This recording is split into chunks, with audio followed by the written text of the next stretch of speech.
बिहारी मदन गोपाल गुरु गंगेश्वर दीन दयाल।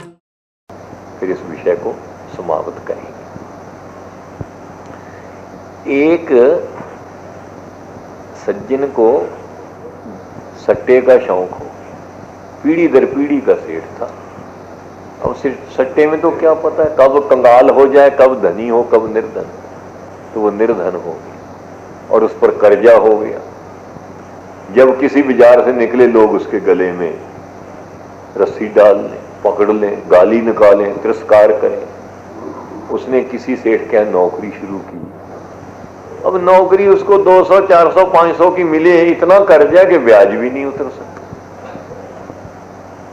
अब लोक लज्जा के डर से वह सेठ किसी बड़े सेठ के घर में चला गया और सेठानी से कहा, मां मुझे घर से में तो मुझसे कोई काम करा लेना, बाहर ना भेज। और इतना अधिक काम करता है, एक अकेला 10 नौकरी भी इतना काम ना कर सकते। और जब कहते नौकरी का नाम तो आंखों से अश्रु बहाने लगे कि मैं नौकरी के लिए आपके पास नहीं आया, मैंने तो अपने धर्म के माँ बाप समझकर आपकी सेवा शुरू की। दूसरे नौकर अभी महीना पूरा नहीं होता पहली तनख्वाह मांगते हैं और एप्लीकेशन भेजते हैं, हमारी तरक्की करो नहीं तो हम कहते स्ट्राइक कर देंगे। अब धीरे धीरे जब ये नौकरी लेता नहीं, काम करता है दिल तोड़कर, 10 नौकरी भी उतना काम ना कर सकें, अपने पुत्रों से भी अधिक सेठ सेठानी का ये कृपा पात्र बन गए। तो दूसरे शब्दों में उसका इतना मान बढ़ गया कि सेठ के सारे कर्मचारी सेठ के लड़कों से भी अधिक उसका सम्मान करने लगे। वो 2 पुत्रों की अपेक्षा तुलना में तीसरा एक सेठ का लड़का ही समझ जाने लगा, बल्कि बड़ा स्थान, बड़े पुत्र का स्थान उसका बना। एक दिन बाजार में गया, कर्जदारों ने घेर लिया। अरे कहां छिप गया था, आज फंस गया, आज खबर लेंगे। कोई डंडा मारता है, कोई लात मारता है, कोई थप्पड़ मारता है।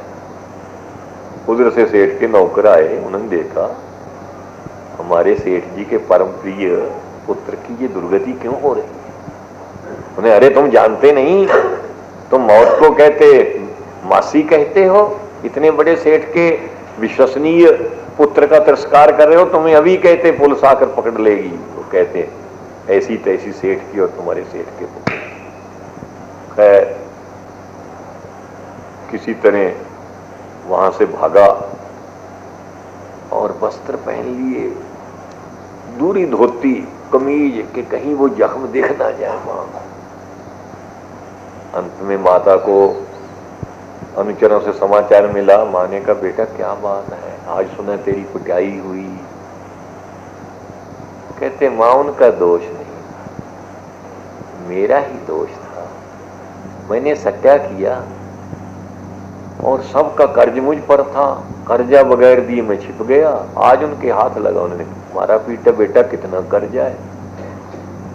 कहते होगा कोई 4 लाख। माता ने कहा, बेटा तेने मुफ्त में मार क्यों खाई, मुझे क्यों ना बतला दिया। तुम्हारे 3 हिस्से किए हैं, हमारे पास 5 अब्ज रुपया है, तुम्हारे हिस्से में तो अब्जों रुपए आते हैं, फिर ये 3-4 लाख के लिए तुमने मार खाई। सबको बुलाया और कहा सूद के सहित सबका कर्जा दिया जाएगा। मनमाना लोगों ने सूद लगाया। 3-4 लाख था मूल, 10-5 लाख सूद, 15-20 लाख रुपया देकर अपने पुत्र को दोष मुक्त किया।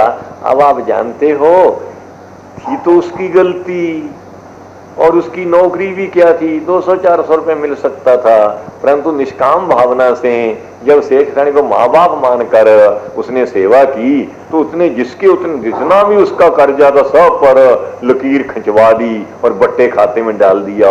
यही तो इसी तरह मेरे प्रभु को अपने सेठ ठाणी की, जब साधारण सेठ ठाणी को माँ बाप अपने सेवा करने से सब ऋण दूर हो गए, तो मेरे प्रभु को पिता मानकर अगर कोई भक्ति भाव करता है भाई, उसके अपराध क्यों ना क्षमा।